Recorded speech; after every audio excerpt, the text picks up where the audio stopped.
Hey, everyone, and welcome back for another deep dive. This time we're going to be talking about Rich Dad, Poor Dad by Robert Kiyosaki. Now, this book has really made an impact on a lot of people. And today we're going to be talking about the idea of the rich dad and the poor dad, and really what that contrast is, and what we can all learn from it. Right. And it's not just about, trying to get as rich as possible. It's about reframing your whole mindset around money. Yeah, absolutely. Like how to think about money differently. Yeah, so essentially Kiyosaki is, giving his personal experience with these two father figures in his life, right? He's got his own biological father, Right. who he calls Poor Dad, and then the father of, I believe, one of his friends. His best friend. Okay, Uh-huh. who he calls Rich Dad. Yes. Now, the Poor Dad represents kind of this traditional path of you go to school, you get good grades, you get a secure job, and you work hard. Right. And that's the way to succeed in life. Whereas the rich dad is like, wait a second, there's a whole nother side to this. Yes. It's not just about working hard. It's about understanding how money works. Yep. Taking calculated risks and building assets that work for you rather than you working for money. Yes. Yeah. And it's all about financial literacy. Yeah. It's understanding how money works. Right. It's like this crash course that we never got in school. Yeah. And it's like we're kind of left to figure that out on our own. And it's like, Exact. I know for me, it's been a lot of trial and error and, finding the resources and Absolutely. and the people that know these things and can teach them. Right. Yeah. I mean, he really argues that, traditional education doesn't really set us up for financial success. Right. It just kind of prepares us for jobs, Yeah. to work for money, Yeah. but not to really understand how money can work for us. Exactly. Yeah. So then how does this rich dad approach differ? Right. What is it that we're missing? Okay, so think about it like this. Okay. Poor dad plays defense with money. Okay. So he focuses on saving. He avoids risk. Mm-hmm. He clings to job security. Mm-hmm. He's all about that stability. Okay. Rich dad, on the other hand, plays offense. Yeah. He's all about opportunity. Mm-hmm. He's all about understanding that you need to take calculated risks to really build wealth. Okay. And it's all about leveraging assets. Okay. So it's not about being reckless with your money or just like throwing it at anything, Right. But it's about, Taking calculated risks. being informed, being strategic, and understanding the difference between assets and liabilities. Yes. This is one of the key things in this book that Yes. it's so simple, but once you really grasp it, it can completely change the way you look at the world. Yeah. Absolutely. Your finances. Right. Yeah. So how does he break down assets and liabilities? Okay. So in very simple terms. Yeah. An asset puts money in your pocket. Okay. A liability takes money out of your pocket. Okay. So it's not just about what you own, but how that thing impacts your cash flow. Okay. So give me an example. Yeah. Give us some examples because I think that's where it'll really click for people. Okay, so think about your house. Okay. Most people think of their house as their biggest asset, right? Right. Yeah. That's It's like the American dream. you buy a house. You own your home. Yeah. But in Kiyosaki's framework, that's often a liability Okay. because you're paying your mortgage, you're paying property taxes, Right. you're paying insurance, maintenance, all that stuff. Yeah. It's a constant drain. This is where I think a lot of people might disagree or feel like, no, that's not true. But I think you really have to kind of hear him out on this because it's about looking at it from a different perspective. Right. And it's not to say that you should never buy a house. Right. But it's to say that you need to understand the financial implications of that decision. Yeah. And not just assume that it's always the best investment. Right. Now, on the other hand, imagine you own a rental property Okay. that generates monthly income. Okay. Now, that's an asset Okay. because it's putting money in your pocket, Okay. even while you sleep. I see. So it's about what's actually generating the cash flow for you. Exactly. Not just what you possess. Right. It's about how that thing functions within your whole financial ecosystem. That makes sense. Yeah. So it's like you can look at your car if you're just using it to go to and from work. Liability. Yeah. But if you are using it for a side hustle or renting it out or something, now it becomes an asset. Exactly. Wow. Yeah. So it really challenges you to look at your possessions, your choices through a whole new lens. Yeah. And it's all about seeing the world in terms of cash flow and how can you use the things that you own to build wealth. This is making me rethink a lot of things. Yeah, that's the power of it. Yeah. It really does make you think differently. So, okay, we've got this mindset shift.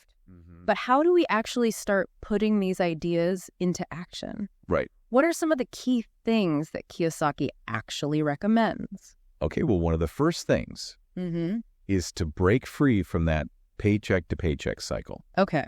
Because if you're only relying on a job for income, you're really limiting your potential. Okay. It's not just about working harder. Right. It's about working smarter. Yeah. Creating multiple streams of income. Okay. Through building assets. Okay. So exploring things like real estate investing, starting businesses, making wise investments. And this is where that financial education comes in, right? Exactly. Like you need to know. You can't just jump into these things blindly. What? You need to understand the basics. Yeah. You need to know how to manage your money. Yeah. You need to know how to make informed decisions. And he argues that one of the biggest mistakes people make is not investing in that. Absolutely. In that knowledge. Yes. And I think that's really what Rich Dad, Poor Dad is. It's kind of this guide to It is. financial literacy in a way. It is. It's empowering you to be able to make those decisions for yourself. Absolutely. Rather than relying on someone else. Yeah. It's about taking control of your own financial destiny. Yeah. So, okay. So to actually put these ideas into practice. Yeah. He does have some exercises in the book. He does. One of them that stood out to me is the rat race. Yes. The rat race. So what is that and how does that help us break free? Imagine a hamster wheel, right? You're running and running. Yeah. You're working hard. You're making money, but you never seem to get ahead. Right. That's the rat race. Most people find that as their income goes up, their expenses go up right alongside it. Yeah, this is that living paycheck to paycheck. Exactly. You're constantly chasing that next paycheck and never really building any real wealth or security. Okay. So this exercise forces you to confront that. So you track your income and expenses for a month. Okay. And you really analyze where your money's going. And what you often find is that there are leaks in your financial ship. Okay, so it's really about becoming aware. Yes. Because you can't fix it. Exactly. If you don't know. You can't plug the holes if you don't know where they are. Yeah, that's a good analogy. Yeah. So, okay, so we're becoming aware, and then what are the next steps? And then you can start making conscious choices about your spending. Okay. And redirect that money towards building assets, towards investing, towards creating passive income streams. Okay, so before we go too deep into those specific strategies, I did want to take a step back and kind of look at Rich Dad, Poor Dad in comparison to some other well-known books out there, like The Millionaire Next Door, The Intelligent Investor. Right. I mean, these are books that kind of... Yeah, they're all in the same kind of genre. So how does Rich Dad, Poor Dad stand out? Okay, so think of The Millionaire Next Door as a study of the habits of wealthy people. Okay. So it's really interesting to understand how they think and act. Yeah. But it doesn't necessarily give you a roadmap to get there yourself. Oh, it's more observational. More observational, yeah. Okay. The Intelligent Investor, on the other hand, is a classic. Yeah. But it's very much focused on investment strategies and financial markets. So it's a very specific niche. Okay, so what's Rich Dad, Poor Dad? Right. What's its lane then? Rich Dad, Poor Dad is all about mindset. Okay. It's about transforming the way you think about money and wealth. So it's about empowering yourself to break free from conventional wisdom. So it's more about It's about the foundation. Yeah. The way you think about it. The internal versus the external. Exactly. It's the internal game. Okay. That's what sets it apart. Okay, so it's about questioning everything. Yes. And like looking at things from a different perspective. Absolutely. And realizing that you have more control than you think. Yeah. And this is what stood out to me the most is this idea of like taking control of your destiny. Absolutely. But what does he actually suggest we do? Okay, so how do we actually do that? Well, we've already touched on a few things. Okay. Like understanding assets and liabilities, breaking free from the paycheck to paycheck cycle. Yeah. But he goes deeper. Okay. He provides a framework for building wealth. Okay. Through entrepreneurship and investing. Okay, so how does he suggest we do that? Well, one of the core principles is building businesses. That generates passive income. Okay. Because he argues that if you own your own business, you have more control over your income. Okay. And you can build wealth without trading your time for money. So it's about creating something that works for you, Exactly. even when you're not working. Exactly. It's about creating systems Okay. that generate income, whether Yeah. you're working or not. Okay. And he also talks about investing, right? Yes. He encourages readers Yeah. to understand different asset classes and make informed investment decisions. Okay. So exploring things like real estate, stocks, bonds. So it's not just about like sticking it in a savings account. It's about actually like putting it to work for you. Exactly. It's about putting your money to work Okay. and making it grow. And this goes back to that financial education piece. Absolutely. Like you need to understand You need to understand how this all works how it all works. to make informed decisions. Yes. So I love how it's not just like a get rich quick scheme. No. It's actually like a framework for building a really solid foundation. It's about building a solid financial foundation Yeah. for the long term. And that's what's really inspiring about it, I think, is that it's not about, Yeah. just hoping for the best. Hoping for a lottery win or Right. a lucky break. It's actually about taking those steps Yeah. to build that for yourself. Absolutely. It's about taking control Yeah. and creating your own path to success. Okay, so no book, Right. no philosophy is without criticism. Of course. So what are some of the things that people Yeah. say about rich dad, poor dad? Some argue that he oversimplifies certain financial concepts Okay. and that his personal anecdotes don't always translate Okay. into universally applicable advice. Right. So it's important to take his stories with a grain of salt. Yes, and remember that everyone's financial situation is unique. Yeah. What worked for him Yeah. might not work for everyone. And there are those who question Yeah. the feasibility of some of his strategies, particularly for people who aren't starting with a lot of capital. Okay. So it's not a one-size-fits-all solution. It's not. You need to adapt the principles Okay.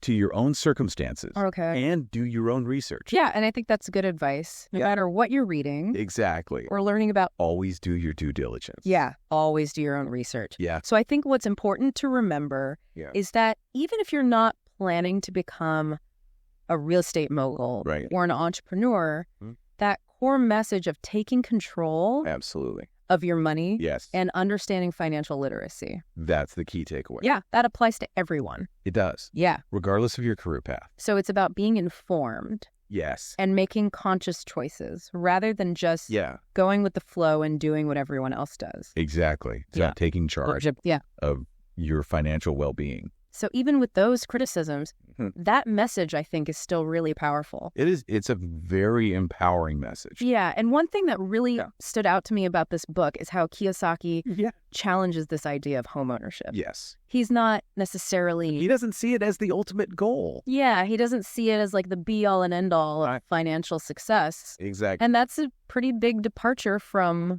what we're traditionally taught. It is a big shift. So what does he say about homeownership? Well, he encourages readers to view their primary residence not necessarily as an asset, but potentially as a liability. As we were talking about earlier. Exactly. Okay. So he's not saying don't buy a house. Right. But he's saying understand the financial implications. Yeah. And don't assume it's always the best move. Okay. So it's really about thinking critically. Yes. About... Think critically. Those big purchases. About all your choices. Yeah. And considering different paths to wealth. Okay. That might not be the traditional ones. So out of all of this, what stood out to you as like the most impactful takeaway? For me, it's the emphasis on constantly learning. Okay. And developing your financial intelligence. Okay. He really drives home that point that knowledge is power. Yeah. When it comes to money. You can't just rely on someone else to do it for you. You have to take ownership. Yeah. You have to become financially savvy yourself. Okay. So he encourages you to read books, attend seminars, network with other investors, and constantly be seeking out new information and perspectives. So it's an ongoing thing. It is an ongoing process. It's not just like... It's not a one-time fix. Yeah. You read one book and now you know everything. No, it's about developing that lifelong habit of learning. I like that. Yeah. So it's like building a muscle. Yes. The more you use it, the stronger it gets.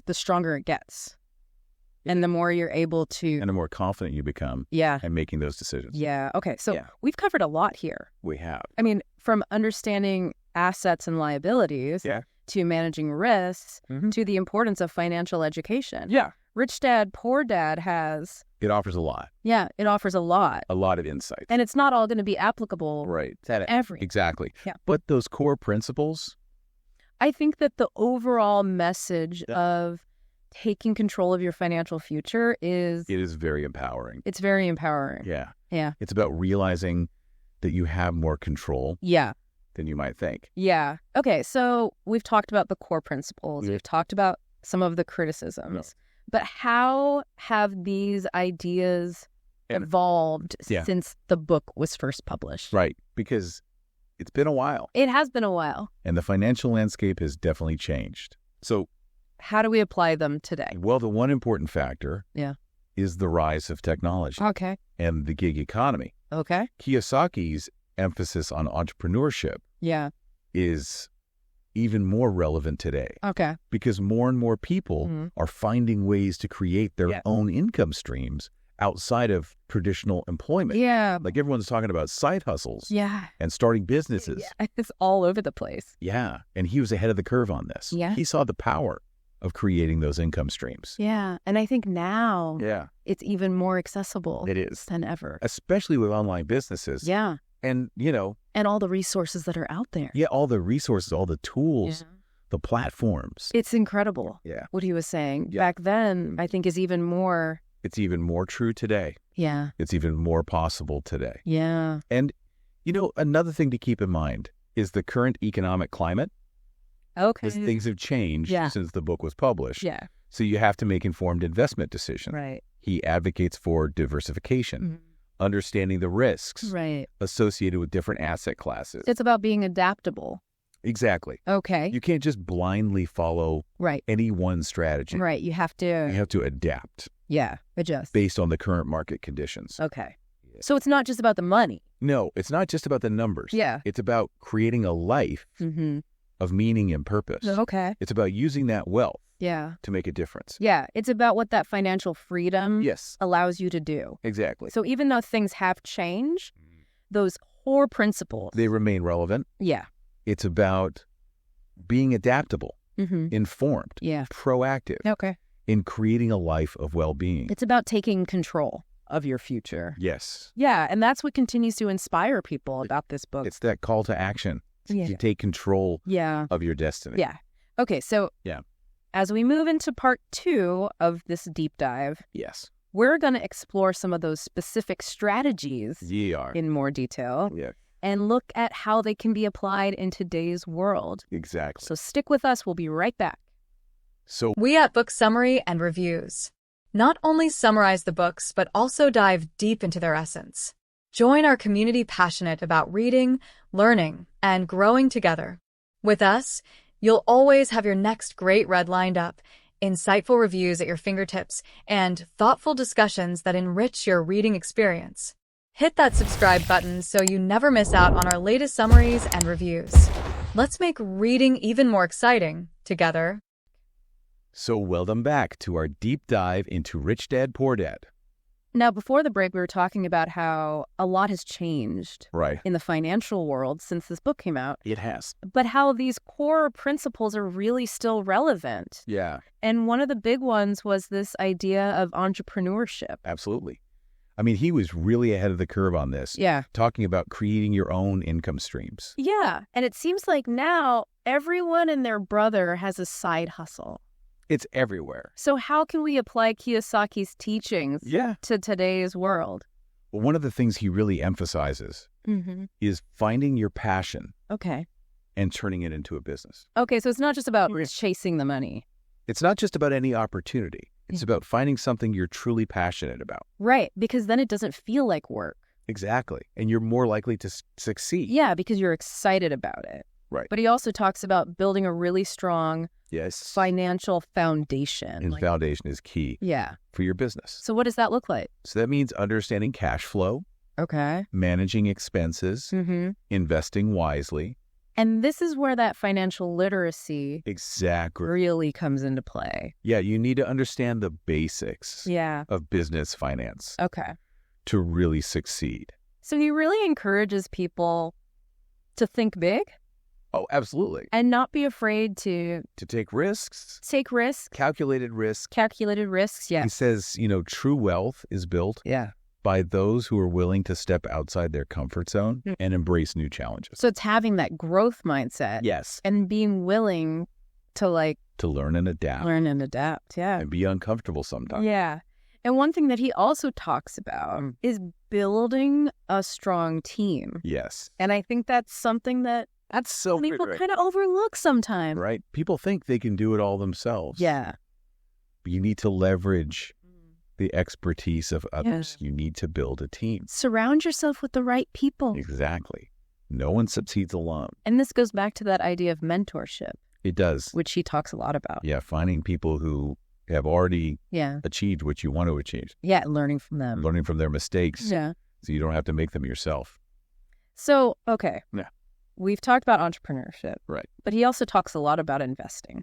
He does. So what are his key principles when it comes to that? Well, he's a big proponent of diversification. So spreading your investments across different asset classes. Okay. Things like real estate, stocks, bonds, precious metals. So it's that whole don't put all your eggs in one basket? Exactly. Spread the risk. Yeah. And you increase your potential for returns.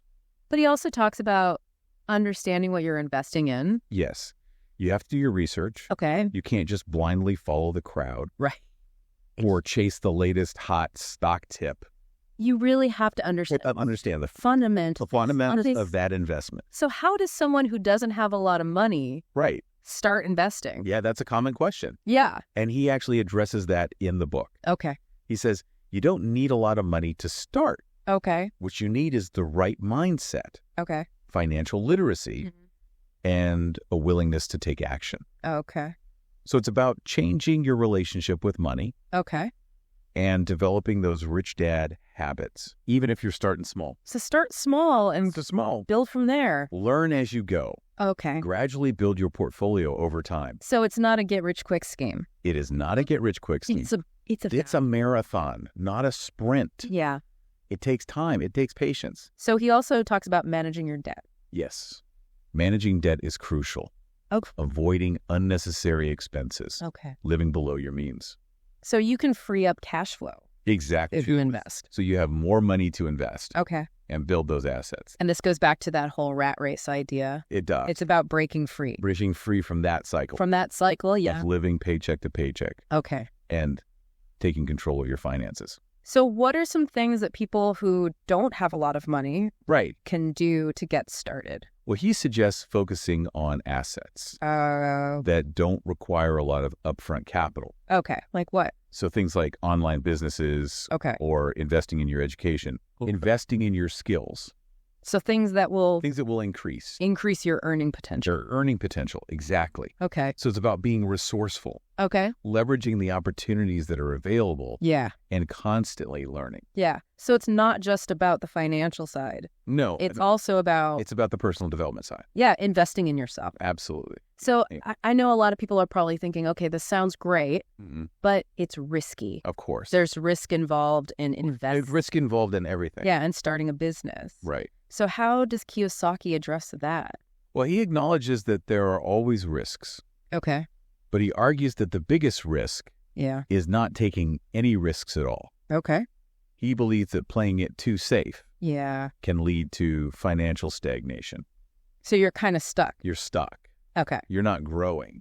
So it's about finding that balance. It is. Between calculated risk and being reckless. Yeah. You don't want to just gamble with your money. Right. But you also don't want to be so afraid to do anything that you do nothing. Yeah. So it's about educating yourself. Okay. Understanding the risks and making informed decisions. So it's not about blind faith. Yeah. It's about informed action. Okay. So do your due diligence.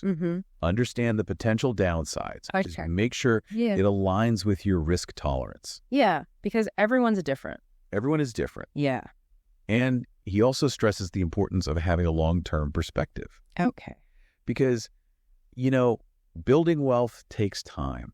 It does. It takes patience. Yeah. It's a journey. Yeah, there's going to be ups and downs. There are going to be ups and downs. Yeah. You're going to make mistakes. So how do we... You're going to have setbacks. Yeah. How do we deal with that? Well, he encourages you to view those failures as learning opportunities Okay. and to keep moving forward with a positive attitude. So it's really about resilience. Yes. Resilience is key. And learning from those mistakes. Absolutely, because you're going to make them. You are. We all do. Yeah. So don't beat yourself up. Yeah. Learn from them. And keep going. And keep going. So, okay, we've covered a lot. Entrepreneurship, Yes. investing, managing risk. Yes. But this book isn't a magic formula. No. It's not like you read it and then You're instantly rich. you're instantly rich. No. It's more about changing. It's a guide. Yeah. It's a framework for thinking about money differently. Yes. And taking control. Yeah. And that's what's so powerful about it. It is. Is that you do have the power You do. to change your financial future. Absolutely. It's not all predetermined. No. Now, one more thing I wanted to touch on that he talks a lot about is mindset. Yes, mindset is everything. Yeah, he talks about breaking free from limiting beliefs. Right, because our beliefs about money can either empower us or they can hold us back. And a lot of times we don't even realize. Right, they're subconscious. Yeah, they're these subconscious scripts that are running. That we've been programmed with. Yeah, so how do we identify those? Well, he encourages you to become aware of your self-talk. Okay. So pay attention to your thoughts. Okay. When you're thinking about money. So what are you saying to yourself? Yeah, what are those automatic thoughts that come up? Yeah. Are they positive or are they negative? Are you seeing yourself as abundant? Yeah. Do you believe in yourself? Or are you seeing yourself as lacking? Yeah. Do you believe that wealth is possible for you? Yeah. And then once you've kind of identified those, what do? You start to challenge them. Okay. Ask yourself, are these beliefs really true? Okay. Where did they come from? Yeah. Are they serving me or are they holding me back? So then you start to replace them. You replace them with empowering beliefs. Okay. So use affirmations. Okay. Visualizations. Okay. Surround yourself with positive influences. Okay. Read inspiring stories. So it's about creating a new story. Yeah. For yourself. It's about creating a new reality. Yes. Yeah. And it takes time. Yeah. It's not a quick fix. It's a process. It's a process. Yeah. But it's possible. Okay. It's absolutely possible. So we've talked about entrepreneurship, right? Investing, managing risk. Yeah. Mindset. But it all comes down to action. Action is key. Yeah. Knowledge is useless without action. You have to do something. You have to do something with it. You can't just read the book. Yeah. And expect things to change. So what's one small thing that people listening can do to get started? Well, maybe it's creating a budget. Okay. Maybe it's researching investment opportunities. Maybe it's simply shifting your mindset towards abundance. Okay. Just start somewhere. Yeah. Take that first step. That's really what it's all about. It is. Okay, so as we head into the last part of this deep dive, the final part, we're going to bring it all together. We are. And kind of connect it back to this question of which dad's philosophy really resonates with you. Because it's not about choosing one or the other. Yeah. It's about creating your own blend. Yeah. So we're going to explore how to do that. We are. And create your own roadmap. Exactly. Right. And throughout this whole deep dive, we've been asking this question. Yeah. Which dad's approach really resonates more with you and why? Right. And it's not about picking a winner or a loser. Right. We're saying one dad is right and one dad is wrong. Yeah. It's about... Yeah. It's about what feels right for you. Yeah. And maybe, you like that poor dad, stability and security, but there's a part of you that's like, rich dad is speaking to me. That entrepreneurial spirit. Yeah. Or maybe you've always wanted to start a business, but you've been too scared. Yeah. Fear can hold us back. Yeah. And I think what Kiyosaki does so well in this book is he encourages you to to question. Yeah. To question everything. Your assumptions. Yeah. Yeah. And consider all those possibilities. Yeah. And realize you have more options than you think. You do. So how do we take all this and turn it into action? Right. What can we do today? Well, the first thing, invest in your financial education. He says this over and over. He does. It's the foundation of everything. So what does that look like? Read books. Okay. Attend seminars. Listen to podcasts like this one. Yes, there you go. Take online courses. There are so many resources. There's so many resources available. And don't be afraid to connect with people. Absolutely. Who are doing the thing. Find those mentors. Yeah. Find those people who inspire you. Yeah. Okay. That's step one. All right, what's next? What's next? Start tracking your income and expenses. Okay. This might seem basic, Mm-hmm. but it's crucial for understanding where your money's going. That's that rat race thing. Exactly. Yeah. Track your spending, see where it's going. Yeah. And I think a lot of people are going to be surprised. I think so too. When they actually see it. Yeah. In black and white. Yeah. And then you can start to make changes. Yeah. Plug those leaks. Yeah. And free up some cash flow. Yeah. To invest. Exactly. In those assets. So that could be setting up a budget, automating your savings, just being more mindful of your spending habits. Okay, so we're tracking. Yes. But now how do we build the assets? Okay, so that's where it gets really personal. Okay. It depends on your circumstances, your goals, your risk tolerance. There's no one-size-fits-all approach. Absolutely not. So maybe you're interested in real estate. Okay. Maybe you want to explore rental property. Okay. Or maybe you have this passion. Yeah. And you want to start a business. Yeah. What lights you up? Yeah. What gets you excited? Yeah. Kiyosaki really encourages you to think big. Think big. To be creative. Yeah. Don't be afraid. Don't let fear hold you back. To try something new. Everyone starts somewhere. Yeah. We all start as beginners. Yeah. So embrace that. Yes. Embrace the growth. Embrace the growth mindset. And be okay with making mistakes. Absolutely. You're going to make mistakes. Yeah. You're going to learn from them. That's how we learn. Yeah. Okay. So we've got the education. Mm-hmm. We've got the tracking. Yes. We've got the assets. Mm-hmm. But what about the mental side? The mindset. Yeah. This is so important because our beliefs about money can really hold us back. Yeah. And we talked about identifying those limiting beliefs. Yeah. So what are the actual steps to work through that? First, you have to become aware of them. Okay. Pay attention to your self-talk. Okay. What are you saying to yourself about money? Yeah. Are you saying things like, I'll never be rich? Yeah. Or money is evil. Yeah. Or I'm not good with money. Yeah. All those things. All of those things are holding you back. Yeah.